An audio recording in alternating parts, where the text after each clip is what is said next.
Hi, welcome all. Now we are going to discussing ninth standard biology chapter 1 to life processes. അപ്പോൾ നമ്മൾ first discuss ചെയ്യാൻ പോകുന്നത് chapter 1ലുള്ള important ടോപ്പിക്കുകളാണ്. അതായത് ഒരു എക്സാമിന് മുമ്പ് നമ്മൾ മസ്റ്റായിട്ടും കവർ ചെയ്യേണ്ട കുറച്ച് important ടോപ്പിക്സുകളുണ്ട്.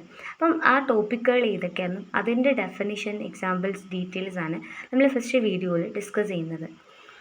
So our first topic is what is metabolism. അപ്പോൾ എന്താണ് മെറ്റബോളിസം? ആ മെറ്റബോളിസത്തിൻ്റെ ഡെഫിനേഷൻ എക്സ്പ്ലെയിൻ ചെയ്യുമ്പം നമുക്ക് അറിഞ്ഞിരിക്കേണ്ട ഒരു ടേമാണ് എന്താണ് ബയോമോളിക്യൂൾസ് എന്നുള്ളത്. So take page number 9. അതിൽ ഫസ്റ്റ് പാരഗ്രാഫിൽ കൊടുത്തിട്ടുണ്ട് എന്താണ് ബയോമോളിക്യൂൾസ് എന്നുള്ളത്. അപ്പോൾ എന്താണ് ബയോമോളിക്യൂൾസിൻ്റെ ഡെഫിനേഷൻ എന്ന് നോക്കാം. Carbohydrate, protein, lipid and nucleic acids are the basic building blocks of life. These are known as biomolecule.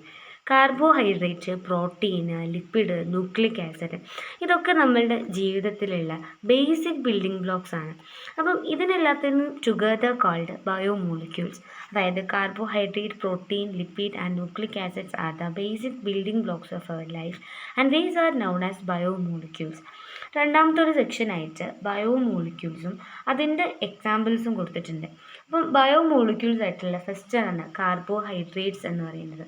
കാർബോഹൈഡ്രേറ്റ്സിൻ്റെ examples ആയിട്ട് glucose, fructose, sucrose, starch, cellulose എന്നാണ് എക്സാമ്പിൾസ് കൊടുത്തിട്ടുള്ളത്.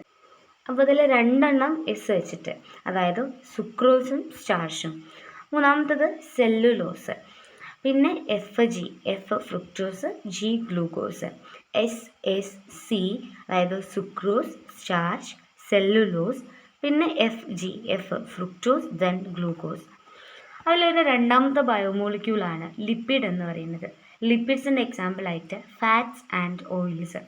അപ്പോൾ ഈ രണ്ട് എക്സാമ്പിൾ എന്ന് പറയുന്നത് കോമൺ ആണ്, നമുക്കിപ്പോഴും അറിയുന്നതാണല്ലേ ഫാറ്റ്സ്, ഓയിൽസ് എന്നൊക്കെ പറയുന്നത് എന്താണെന്നുള്ളത്. അങ്ങനെ തേർഡ് ബയോമോളിക്യൂളാണ് പ്രോട്ടീൻസ്. പ്രോട്ടീൻസിൻ്റെ എക്സാമ്പിളായിട്ട് വരുന്നത് enzymes, hormones, antibodies. Then fourth biomolecule is nucleic acids. Nucleic acid contain DNA and RNA. DNA യുടെ full form deoxyribonucleic acid and RNA യുടെ ഫുൾ ഫോം ribonucleic acid. അപ്പോൾ ഇതിൻ്റെ എക്സ്പാൻഷൻ ഒന്നും പഠിക്കേണ്ട, ഷോർട്ട് ഫോം തന്നെ പഠിച്ചാൽ മതി. അതായത് nucleic acids examples R DNA and RNA. അപ്പോൾ നമ്മൾ എന്താണ് ബയോമോളിക്യൂൾസ് എന്ന് പറഞ്ഞാൽ, ബയോമോളിക്യൂൾസ് എന്ന് പറഞ്ഞാൽ carbohydrate, protein, lipid, nucleic acid ഇതെല്ലാം ടുഗദർ കാൾഡ് ബയോമോളിക്യൂൾസ്. പിന്നെ ബയോമോളിക്യൂൾസിൽ ഈ ഓരോന്നിൻ്റെയും, അതായത് കാർബോഹൈഡ്രേറ്റിൻ്റെയും പ്രോട്ടീൻ്റെയും ലിപ്പിഡിൻ്റെയും ന്യൂക്ലിക് ആസിഡിൻ്റെയും അത് ഓരോന്നിൻ്റെയും എക്സാമ്പിൾസ് എന്താണെന്ന് നമ്മൾ നോക്കി. അപ്പോൾ നമ്മൾ ഈ ബയോമോളിക്യൂൾസ് എന്താണെന്ന് അറിഞ്ഞ സ്ഥിതിക്ക് നമുക്ക് അറിയേണ്ട അടുത്ത ടോപ്പിക്കാണ് what is metabolism. It's very important topic in this chapter. Then we will discuss that topic in our next video. I am sure that if you watch the part video second, you will get the clear concept of what is metabolism and their examples. So thank you for watching my video.